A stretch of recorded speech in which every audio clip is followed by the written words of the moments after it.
Last team is the Seahawks. They have the 5th overall pick, and they also have the 20th overall pick.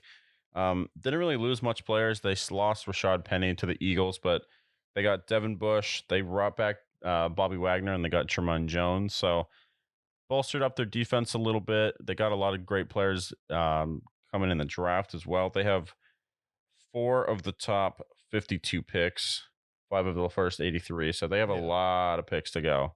So I'm excited to see how the Seahawks play because this Broncos pick, that 5th overall, let's say somebody doesn't trade for that 3rd, and let's say the Cardinals do take Will Levis 4th.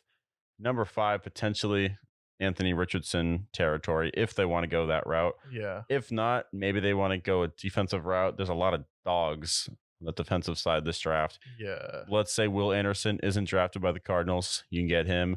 Maybe they want to take the risk with Jalen Carter. Maybe they want to go Tyree Wilson. Maybe they want to go corner. Maybe they want to pair Tariq Woolen with somebody. They have a lot of opportunities, and then they still have another first-round pick that they can go with offensive line help. They can still go with, maybe they want to, draft a replacement for Noah Fant. So they have a lot of opportunities for him, and I think the Seahawks, if they can have a draft like they did last year, they could potentially win the division. Yeah, I think they're right up there competing, and I think they could be a sleeper team to win 12 games next year, especially because the NFC is wide open. Pete Carroll had his first really good draft in a long time. The stench of Russell Wilson is gone from the franchise. Him giving away the Super Bowl at the line. He was the guy who did throw the interception. It's not the guy who called the play, it's the guy who threw the pick. And then you have your first elite draft, which was how the Legion of Boom was formed. And then you have the 5th overall pick for the Broncos. I'm getting the baddest motherfucker alive on defense because we could have quarterback go 1, 2, 3, and 4. So I'm getting the best defensive lineman I can because for the Niners, you need someone who can just go out there and be a disruptor. You have a corner in Tyreek Woolen. I don't think you need to go up there and get an elite corner duo because it won't matter if you can't bust up the offensive line.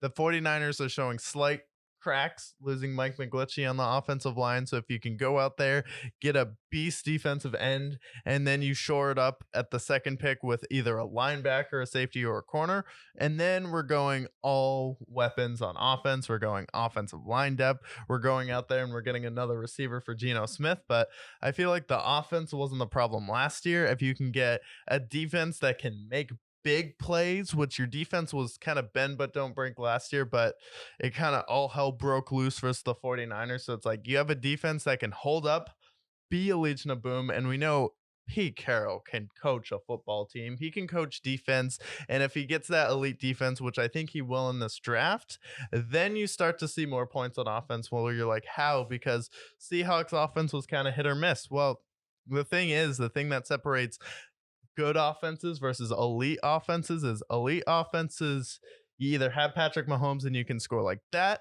or you have a defense that turns the ball over so you get short football fields, you get turnovers, and you get free opportunities to go out there and score more points, which is exactly the element and dynamic that the Seahawks are missing.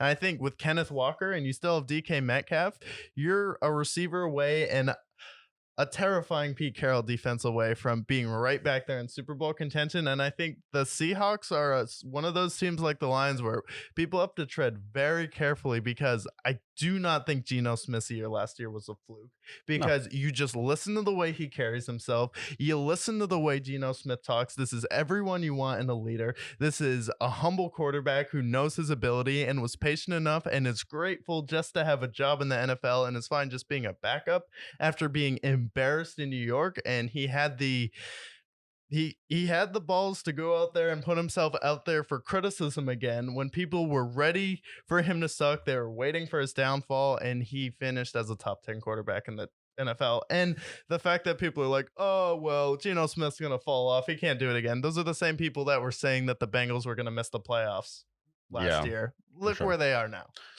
Yeah, they got him locked up too. He knows his assignment for the Seahawks. It's draft a quarterback, be the guy for the next year or two, and then hopefully get another opportunity elsewhere. He knows what he's going to do in Seattle. Seattle, they have a nice, good draft, and they can be right up there with the 49ers this draft.